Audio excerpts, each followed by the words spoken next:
Anti-Sheeple Pleaser family. It is M, the Anti-Sheeple Pleaser Mitchell. I am back and I am definitely in the motherfucking building. How you doing? How are you guys this wonderful Tuesday of ours?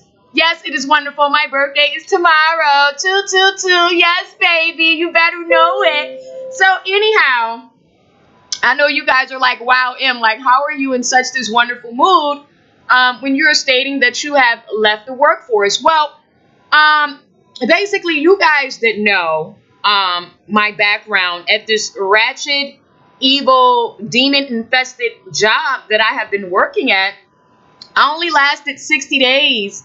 I had an issue with my vehicle. It seemed like once I had started this particular job, it seemed like everything just went downhill. Things started happening one by one by one. I mean, just like that. Bam, bam, bam, bam, bam. Issues with the marriage, stuff I had to handle with the kids, car situations. Like everything happened once I got to this job.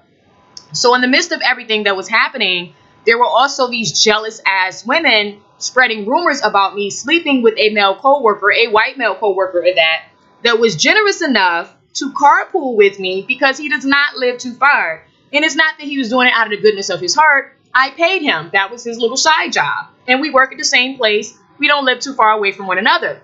Now, this would be no one's business if someone is carpooling, you would think. But unfortunately, around a lot of trifling ass black people, I have been accused of sleeping with my male coworker, and my supervisor even got involved in the rumors.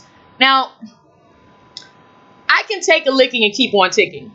But what I will not do is sit down and allow you to talk about me, and you're supposed to be my supervisor. You have too much control over my life to be spreading sexual rumors about me. So, needless to say, as I stated before on my last podcast, I had gotten into a situation that caused me to be hurt. And like I said, I can't speak about it, but it caused me to be hurt in serious pain. And I will be out of work for some time. I'll still be doing my YouTube. Hey, so I'll be back on YouTube on a regular basis, making videos until this case is finished and my body is healed, and I'll be able to go back to work for good. That's if my business isn't off the ground. I plan on just not going back into the workforce after this, if I could. So basically, while I was at work, that was my first day back. I didn't think I was going to make it because my back was hurting. But unfortunately, I was assigned to go back that day until I meet with my chiropractor, who will probably give me something different. So when I had spoken to my wonderful trifling supervisor. Oh, matter of fact, before I even go there, peep game, right?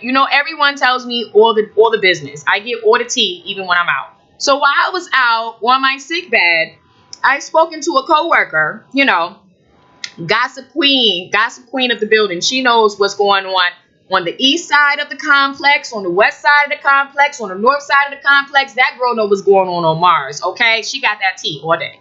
So she calls to give me the tea. And she tells me that our supervisor had gotten into a altercation. So, I get all excited thinking that somebody finally whipped his ass, right? No such thing. What occurred is that this wonderful supervisor who has been able to get off of 35 different complaints, 5 of them being sexual harassment complaints, this wonderful supervisor had gotten into an altercation with a female client, a small female client. Now, in the mental health field, you expect the client to be a client, especially when you are in a situation where you are surrounded by individuals who are diagnosed with mental health issues. They may be symptomatic, going through things, you never know. But we are trained in order to deal with these situations. Apparently, my supervisor did not get the same training that I had gotten. Lo and behold, why do I say this?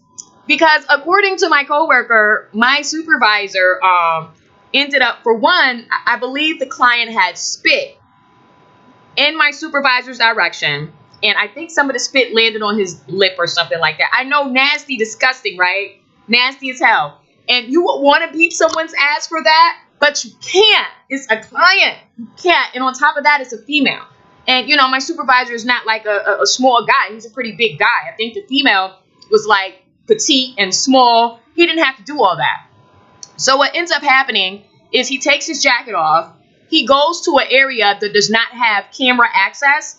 He puts her in a headlock and starts punching her in the fucking head. I kid you not. I recorded the goddamn conversation that I had with my coworker just for evidence in case they tried something slick. One thing I told you guys about me, I record every damn thing. Georgia is a one record state. If they try to tell you it's not, tell them fuck you, get a judge to say that it's not, because Georgia is a one record state. So I recorded the discussion, and you know, she said that one of our other coworkers came out in the camera that was closest to him, that was accessible. She threw a sheet over the camera, like immediately, right? And she said the situation happened so quick, you know, and it was just over so fast. But this man still has his job after punching a female client in the head.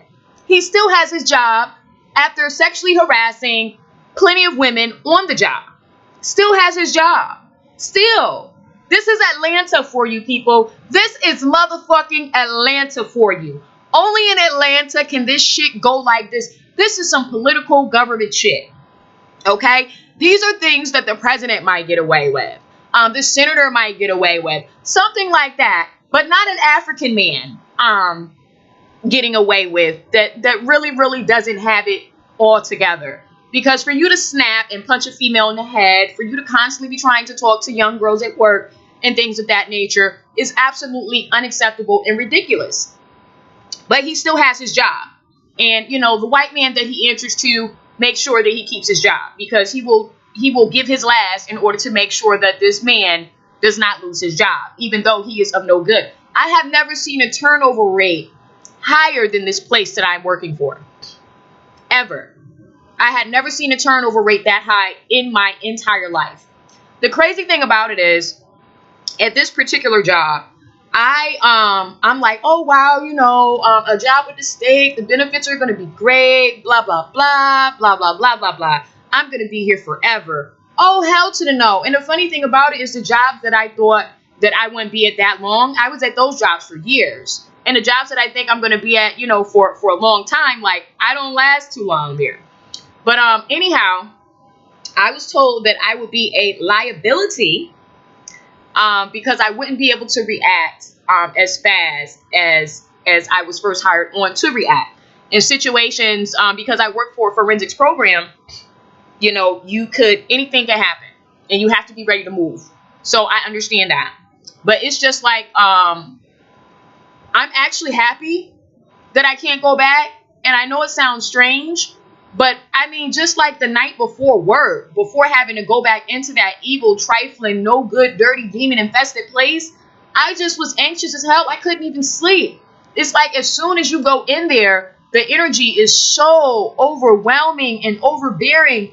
And I believe it's because of the simple fact that, now this is just the stuff that I've seen with my own eyes and the coworkers have told me. So I can only imagine what my clients are going through behind closed doors. And at first, you know, I was going to stay. I was going to try to push it out. But I believe the universe has its way of working things out. Because like I said, it seemed like everything happened when I started this job. I've been there for like 60 days.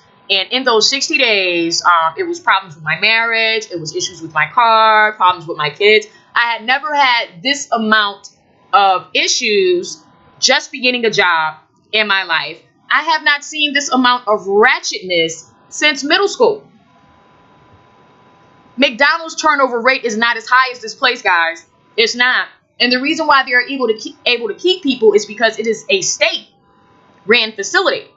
And when you are dealing with a state-ran facility, you have people who are like, okay, well, I just want to get my foot in the door, and then I can go this way or I can go that way. Listen, my foot is out that door, and I'm not putting it back the fuck in there. I don't want nothing else that place has to offer. I don't care. I do not care. And I am glad it would be a liability for me to take my little cute black ass back there, because I don't want to go back there. So that was like my blessing in disguise. Like, does my back hurt? Yes. You know what I'm saying? Was I a little depressed after the situation happened because it altered my life? Because it's like I'm a social butterfly. I'm always walking around. Hi, how you doing? Laughing, running, skipping. You know, I'm like a big kid half the time. I love life. I love people. I love to have fun. You know, that's just how I am. So it's like, now that I'm slowed down, you know, I just felt some kind of way. But one thing I can say is I have never been happier to be out of a job. OMG, I have never been happier to be out of a job. So basically what that means is that I will be homebodied again.